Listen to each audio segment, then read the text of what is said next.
Milli Hidrometeorologiya Xidmətinin məlumatına görə oktyabrın 12-sində Bakıda və Abşeron yarımadasında havanın dəyişkən buludlu olacağı, tutulacağı, yağmursuz keçəcəyi, gecə və səhər bəzi yerlərdə duman olacağı proqnozlaşdırılır.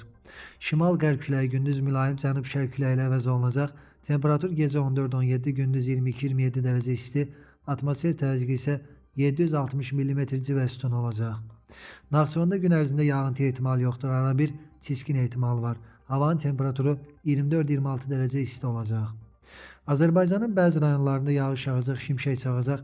Əsasən də qərb rayonlarında qısa müddətli leysan xarakterli olacaq, dolu düşəcək.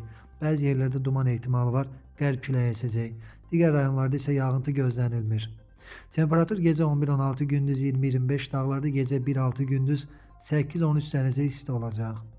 İstənilən hava şəraitində hər birinizə xoş əhval-ruhiyyə arzu edirik.